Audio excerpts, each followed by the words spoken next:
ప్రియమైన వారలారా, ప్రభు అయిన యేసుక్రీస్తు పరిశుద్ధమైన నామములో మీకు నా ప్రేమ వందనములు. దేవుని యొక్క మహాకృప అనుదినము పరిశుద్ధాత్మునితో అనే ఈ కార్యక్రమము ద్వారా మిమ్మలను కలుసుకుంటున్నాను. మీ కొరకు అనుదినము ప్రభువు ఇచ్చేటువంటి మాటను మాట్లాడి మిమ్మలను బలపరచుటలో ప్రభువునందు సంతోషించుచున్నాను. ఈ వర్తమానములను వినేటప్పుడు మీరు పొందిన ఆశీర్వాదములు కమెంట్ సెక్షన్లో మీరు వ్రాయడం మంచిది. మాకు మీ సాక్ష్యములు పంపడం మంచిది. ప్రభు నామం మహిమపరచబడుతుంది. వీటన్నిటికంటే ఎదుటి వారికి షేర్ చేయడం చాలా చాలా మంచిది. ఈరోజు ప్రవచన వాక్కు ఏమిటి తెలుసా? 2 తిమోతి 2వ పత్రిక 6వ వచనం సెలవిస్తుంది. పాటుపడిన వ్యవసాయకుడే మొదట ఫలములో పాలు పుచ్చుకొనవలసిన వాడు. ప్రియులారా, పాటుపడిన వ్యవసాయకుడే.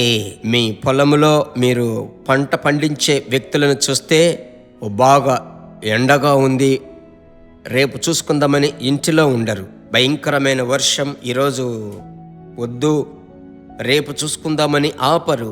ఎండైనా వర్షమైనా మంచైనా చలైనా వ్యవసాయంలో ఉన్నటువంటి వారు ఆయా సమయంలోనే తగిన సమయంలోనే చెయ్యాలి. అది వాళ్లకు తెలుసు.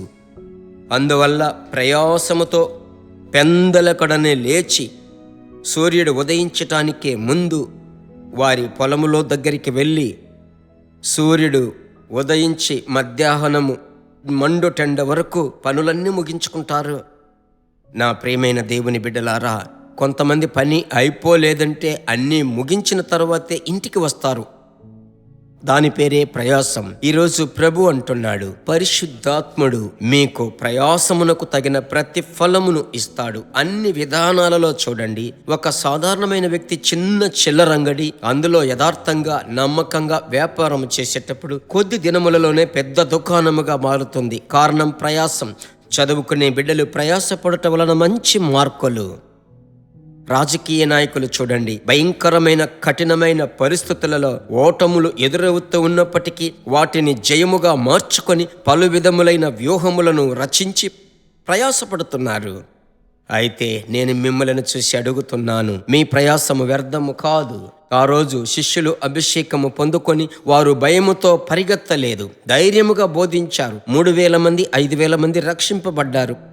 కారణం ప్రయాసం. కనుక ఈ దినాలలో మీరు పడుతున్న ప్రయాసం వ్యర్థము కాదు. అయితే అభిషేకముతో ప్రయాసపడండి. అభిషేకములో నింపబడి ఆత్మ నడిపింపుతో ప్రయాసపడండి. లౌకిక జ్ఞానం వద్దు, లోక సంబంధమైన సామర్థ్యము వద్దు.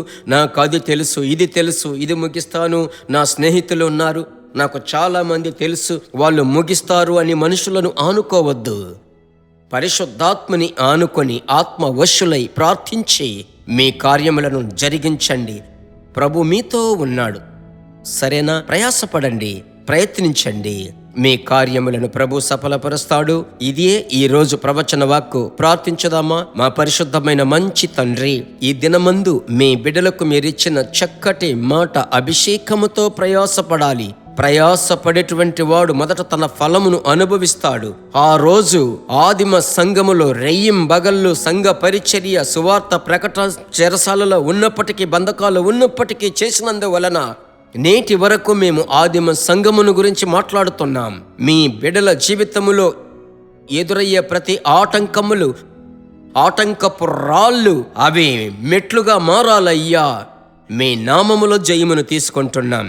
ప్రతి విధమైన పోరాటములకు ముగింపు దయచేయండి. మీ బిడ్డలను ధైర్యపరచండి. ఒక నూతన ఉద్వేగము దయచేయండి. పరిశుద్ధాత్మ అభిషేకముతో ప్రయాసపడాలి. మీకే మహిమ కలుగునుగాక, మహిమ కలుగునుగాక, మహిమ కలుగునుగాక. యేసు నామములో ప్రార్థిస్తున్నాము తండ్రి. Amen, amen. ప్రభువుకు స్తోత్రం. మీ ప్రయాసమునకు తగిన ఫలము రాబో దినాలలో మీరు చూస్తారు. నాతో కూడా పంచుకొనండి. జీసస్ మీట్స్ కొరకు ప్రార్థిస్తున్నారు. Thank you.